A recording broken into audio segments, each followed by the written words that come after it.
¿Cómo le va? Buenos días.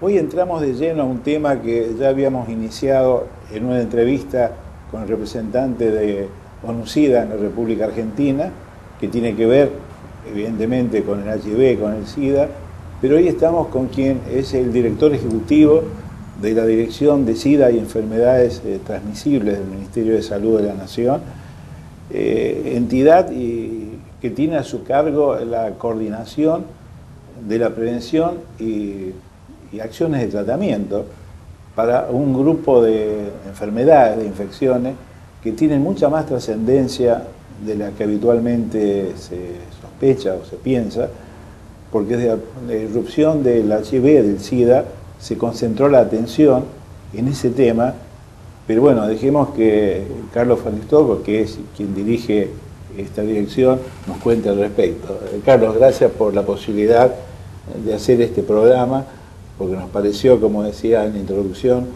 muy importante que se tome conciencia que el SIDA es muy importante, que todavía no se ha llegado a controlar como se debería, pero que por ahí eso enmascara otro grupo de enfermedades que también son posibles de prevenir y que nos traen un problema muy grande y quizás en aumento. Sí, muchas gracias por la invitación y por venir hasta acá. Realmente el SIDA ha sido el gran protagonista de los últimos tiempos, de los últimos años, y la mayoría de los programas de SIDA se crearon sobre programas originales de enfermedades de transmisión sexual. O sea, programas nacionales o programas provinciales que trabajaban específicamente en sífilis, en blenorragia, en las hepatitis, y que con la aparición del SIDA quedaron absolutamente relegados, pero quedaron relegados en su diagnóstico, en su prevención, pero no en su transmisión. Seguimos teniendo en la Argentina, de todas estas otras patologías de las que hablábamos, más allá del VIH, cifras que nos llaman la atención. Muchos piensan que la sífilis fue una enfermedad de otros tiempos, y actualmente en la Argentina tenemos mayor prevalencia de sífilis que de las otras patologías, que del VIH. Claramente el VIH concentró toda nuestra atención, pero el hecho de trabajar en esto no tiene que hacer que dejemos de lado la prevención, el diagnóstico, el tratamiento, la promoción de que estas enfermedades existen, y esto es parte del trabajo de esta dirección también. Vos mencionabas el tema sífilis y bueno, tenemos tres panoramas respecto a la sífilis. La sífilis inmediata, la tardía y la congénita. ¿Se están viendo de los tres tipos de sífilis? Sí, nosotros tenemos a nivel del Ministerio de Salud de la Nación concentramos la información de toda la notificación de estas enfermedades. Y los datos que nosotros manejamos desde aquí implican notificación de enfermedades de sífilis reciente, de sífilis recientemente infectada, de pacientes con una infección reciente, con pacientes que han desarrollado la infección, que llevan años con esto, y también tenemos muchos datos de sífilis congénita. Cualquiera de estos son cifras que llegan al Ministerio de Salud de la Nación por voluntad de los médicos que la diagnostican. Y a diferencia del VIH, donde es casi necesaria la notificación para poder acceder a un tratamiento, en el caso de las enfermedades de transmisión sexual no es así, del resto de las enfermedades de transmisión sexual. Con lo cual, los datos que registra el Ministerio de Salud seguramente están muy por debajo de los reales, porque todos sabemos que mucha gente puede tener sífilis, ir a una farmacia o algún amigo le puede recomendar el tratamiento, o no necesariamente el médico, por una cuestión de pudor, notifica el estado de esta infección. Entonces, seguramente los datos que nosotros manejamos están muy por debajo de la realidad. Claro. Pero hay de los tres casos. Hay sífilis primaria, hay sífilis en desarrollo y tenemos sífilis congénita. Claro, lo que decía respecto a la notificación, si bien es cierto es obligatorio para el médico,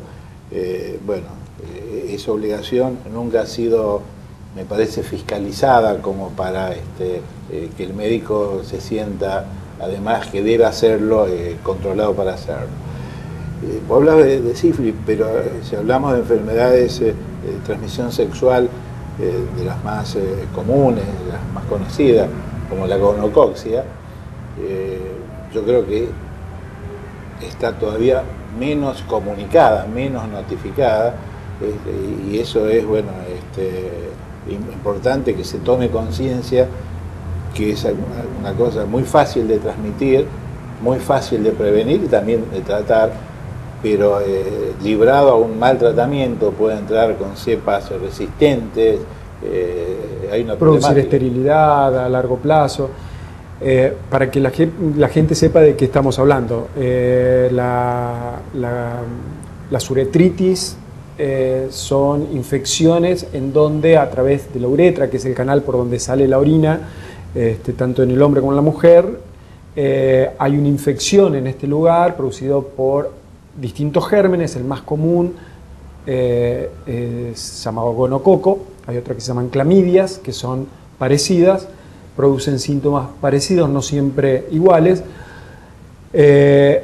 y lo que ocurre, la infección ocurre cuando hay contacto sexual sin protección, básicamente sin uso de preservativo, entre una persona que está infectada y otra que no está infectada.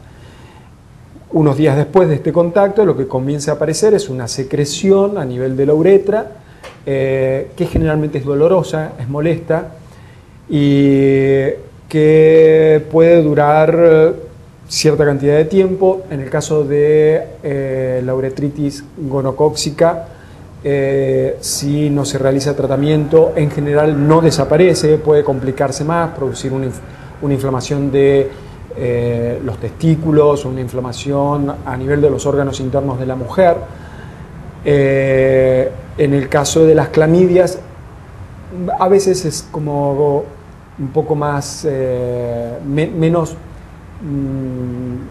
florida la sintomatología y puede perdurar durante mucho más tiempo. El tratamiento es muy simple, porque es con antibióticos. Lo que pasa es que, como se han utilizado antibióticos indiscriminadamente, o sea, esto que hablábamos recién, a veces alguien dice, bueno, a mí me parece que una vez me dieron tal cosa, entonces voy a la farmacia, lo compro, lo tomo. El gonococo ha ido adquiriendo resistencia a los tratamientos y puede ser que uno esté tomando un antibiótico que no necesariamente sea el indicado para esta patología. Hay enfermedades muy importantes que son poco reconocidas por la comunidad, que pueden ser transmitidas también a través de la relación sexual. Por ejemplo, el tema del papilomavirus, del HPV, que en nuestro país tiene consecuencias muy importantes, ya que el cáncer de cuello de útero necesariamente requiere esta infección. No solo le hace falta otras condiciones, pero todo cáncer de cuello reconoce una infección con HPV y es causa de muerte en algunas provincias del NOA. Y en todo el país, en realidad. Quiero aclarar que no toda infección por HPV deriva en un cáncer. No. ¿Sí? Esto porque es importante tener este concepto, porque el HPV es una infección muy común, que lo sufren, sobre todo las mujeres son las más diagnosticadas, porque cada vez que se hace un estudio en Papa Nicolau, suele aparecer una displasia grado 1 o displasia grado 2, asociada a un HPV, y muchas mujeres saben que tienen HPV. En los hombres en general es asintomático. Pueden tenerlo, pero no demostrarlo. Y el HPV no solamente puede producir, algunas de las cepas del HPV pueden producir esta predisposición a determinado tipo de cáncer, sino que otras veces es como más florida la sintomatología, porque puede producir verrugas, lesiones, que más allá de que estéticamente no son agradables, son altamente infectantes, o sea que al lastimarse pueden producir fácilmente una infección en la otra persona. Claro, y para hablar de vinculación de cáncer con HPV, el más común es en la mujer el cáncer de cuello de útero, pero también puede haber otro tipo de cáncer. Lo que hace que depende de la localización donde esté localizado la infección por HPV, puede provocar, si es de los serotipos de HPV cancerogénicos, cancerogénicos, está bien, pueden producir un cáncer a ese nivel. Y lo más común, más allá del cáncer de cuello de útero, también está el cáncer anal o rectal. Y es por la localización del HPV. Y esto se ve en personas que han adquirido la infección por contacto con el virus en esta zona. También el sexo oral puede generar cáncer vinculado al HPV. Sí, es menos frecuente la aparición de cáncer a nivel de orofaringia, pero el HPV puede colonizar cualquier tipo de célula y muchas veces se ve en la lengua o en la mucosa oral localización de HPV. Claro, fíjate que estamos hablando de patologías muy comunes, muy desarrolladas, y que, como yo decía, la vinculación con la transmisión sexual no es por ahí puesta de manifiesto, o la gente no la tiene en cuenta. No vamos a pretender agotar todas las posibilidades, pero tenemos otras virosis como el herpes simple, que también es una enfermedad de transmisión sexual, algún tipo de hepatitis. Bueno, hay una serie de cosas que nos parece fundamental el conocimiento, porque para evitar, si yo no sé lo que tengo que protegerme, no lo puedo hacer. Absolutamente, yo creo que lo más importante es tener en cuenta no que debo restringir mis relaciones sexuales, esto queda a consideración de cada uno, sino cómo protegerme en las relaciones sexuales, porque las relaciones sexuales, los cambios de conductas no los voy a tener en cuanto a las prácticas, sino a cómo modifico esa práctica para que sea segura. Y en todos estos casos el uso del preservativo es el eje fundamental. Más allá de eso, yo quiero aclarar que cuando uno tiene en cuenta cómo se protege del virus del SIDA, a veces suele descuidar la protección para estas otras enfermedades. Porque a diferencia del virus del SIDA, algunas de estas enfermedades pueden producir la infección directamente con el contacto con piel sana, a diferencia del virus que necesita la piel dañada para poder ingresar al organismo. Entonces, una sífilis donde la lesión primaria es un chancro, que es una lesión indolora que puede aparecer en cualquier lugar, en contacto con la piel de otra persona, aunque sea sana, puede ser la vía de entrada. Entonces, cuando yo pienso en VIH, pienso en una forma de protegerme y a veces dejo desprotegidas las otras relaciones. En el sexo oral, nosotros lo que intentamos es que no haya contacto ni con fluido vaginal ni con el semen. Pero en sífilis, practicar sexo oral a una persona, aunque no a una persona que esté infectada y que tenga una lesión y que aunque no haya ni fluido vaginal ni semen, lo puede transmitir. Entonces creo que es importante que cuando pensamos en el preservativo, pensemos en el uso del preservativo desde el comienzo hasta el final de la relación, independientemente del tipo de relación que tengamos. Yo creo que los jóvenes, con el tema del preservativo, el fundamento número uno es evitar el embarazo no deseado. Yo creo que el sexo seguro es fundamental, no solo por el tema de evitar enfermedades de transmisión sexual, sino también para el control de todas estas infecciones. De todas las infecciones y del embarazo no deseado. Pero esto me gustaría ampliarlo. Vamos a un corte y volvemos. Carlos, nos habíamos quedado en el bloque anterior con el tema del sexo seguro, vinculado, por un lado, a todo el área de tu competencia, que es infecciones de transmisión sexual, y por el otro lado, al embarazo no deseado. Sí. Recién hablabas de los jóvenes, y yo creo que es un tema que no es solamente de los jóvenes. Los jóvenes es una generación que nació en la era del SIDA y que incorporaron desde el principio el tema del uso del preservativo, o incorporaron el preservativo como una herramienta más. Que lo usen o no lo usen es otro tema, pero que está... nosotros lo que estamos viendo actualmente es que la población de más de 40 años, que es una población que no nació en la época del preservativo, que usaba específicamente el preservativo para evitar un embarazo, está descuidándose. El 20% de los nuevos casos de SIDA que aparecen cada año se dan en personas de más de 45 años. Y esto tanto en hombres como en mujeres. Las mujeres después de la menopausia comienzan a prescindir del preservativo porque no van a quedar embarazadas, y no hay conciencia de, no solamente del tema del SIDA, no hay conciencia del resto de las enfermedades de transmisión sexual, y que el preservativo es, en primer lugar, una gran herramienta para prevenir las infecciones. En segundo lugar, una herramienta para prevenir un embarazo no deseado.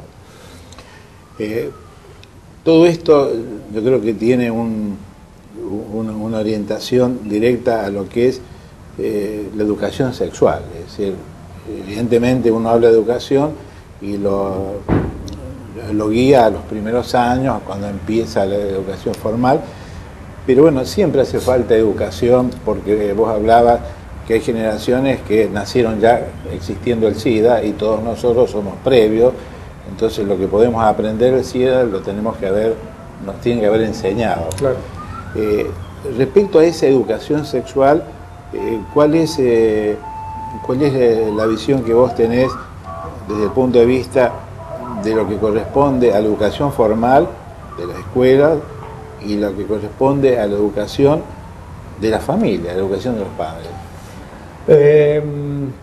Creo que esto, comparado a lo que fue nuestra época, nuestra generación, donde educación sexual se aprendía en la calle, con los amigos, con el mejor de los casos, con algún padre o alguna madre, y muy raramente en el colegio. Actualmente estamos como mucho más avanzados.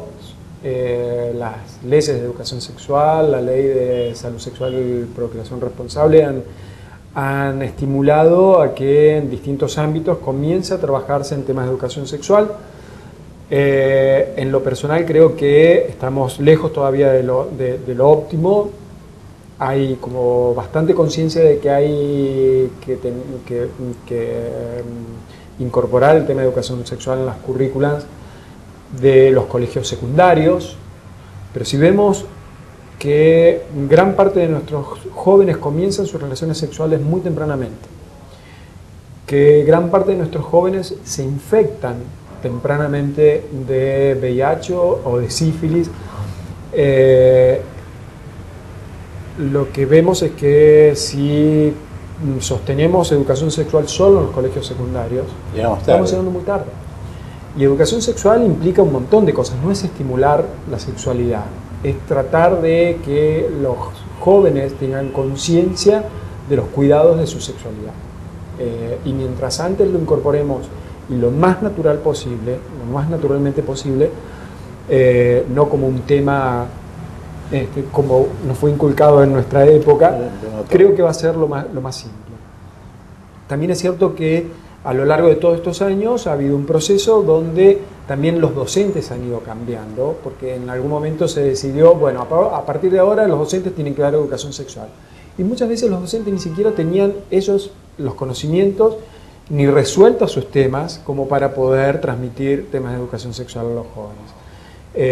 Y actualmente hay como un mayor desarrollo en esto. Vuelvo a insistir, estamos lejos de lo ideal, pero estamos en un camino bastante interesante.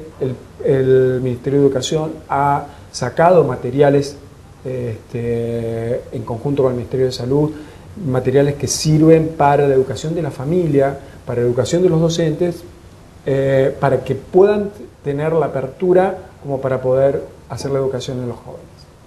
Sí, yo creo que es un camino realmente a recorrer, pero que ya ha cambiado mucho respecto a nuestras épocas. Eso, sí, evidentemente eran épocas tabú, de eso no se habla. Cuando nosotros tuvimos, lo que yo decía al principio, en la oficina de Don Ucida, hubo una mención especial del representante de estas guías para padres, para familia, porque muchas veces lo que pasaba a las maestras, que por ahí que tenían que enseñar no sabían cómo hacerlo, claro, también les puede pasar a muchos padres que tendrían la intención, pero como ellos no tuvieron esa transmisión de sus padres, no tienen las herramientas para hacerlo. Si uno no tiene las herramientas, es muy difícil. Yo sé que en ese sentido el Ministerio tiene algunas guías, tiene algunas cosas a las cuales pueden acceder para facilitar esa tarea. Pero ya que estamos hablando de aportar conocimientos a través de educación de los chicos, también me parece importante que los que son adultos, vos hablabas que están viéndose un 20% de nuevos casos de HIV, en mayores de 40 años, por ahí no tienen la información, no toman conciencia de, por un lado, cómo evitarlo, y por otro lado, cómo saber si ante una sospecha, ante una situación que han vivido, o no se animan a poder tomar el conocimiento, a las pruebas de testeo. Estamos hablando muchas veces ni siquiera se consideran en riesgo, que este es el gran problema. Nosotros tenemos el 50% de las personas que viven en la Argentina que están infectadas desconocen que están infectadas. Y no solamente, a veces la población no se considera en riesgo porque dice, bueno, yo soy heterosexual, tengo una relación más o menos estable o salgo con personas que no me parece que estuvieran infectadas. También está el prejuicio del médico de no solicitar la prueba y esperar que haya o una infección de transmisión sexual o una situación de riesgo muy clara para solicitar la prueba. Entonces, creo que es importante que todos pensemos que si somos sexualmente activos podemos estar en riesgo no solamente para el VIH, sino para cualquier otra enfermedad de transmisión sexual. Que en todos los hospitales públicos del país pueden hacerse el test de VIH gratuitamente, confidencialmente, o hacerse análisis para sífilis o hacerse análisis, porque la sífilis, excepto los primeros días, las primeras manifestaciones, en general después no dan manifestaciones y puede pasar absolutamente desapercibido por muchos años. Entonces es importante, como las hepatitis, es importante que no solamente esperar que el médico lo pida. Nosotros también estamos estimulando a la comunidad médica para que solicite estos análisis independientemente de la consulta por la cual vaya el paciente, sino que la población también tome conciencia, se empodere de esto y diga, bueno, a mí me gustaría que me hagan estos análisis. Claro. Yo sé que me los pueden hacer gratuitamente y que tengo, lo más importante, que en la Argentina, tanto para el VIH como para el resto de las enfermedades, existen tratamientos y son gratuitos.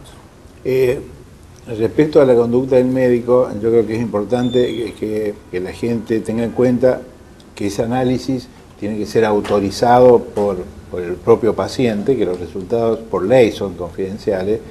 Entonces el médico no es que se los puede pedir automáticamente, sino en forma consensuada. La idea es que, y esto, la ley tuvo un criterio en su momento, es una ley muy antigua, de protección, pero la idea es que a nadie le hagan un análisis sin consultarles ni informarles. Esto debería pasar con todo.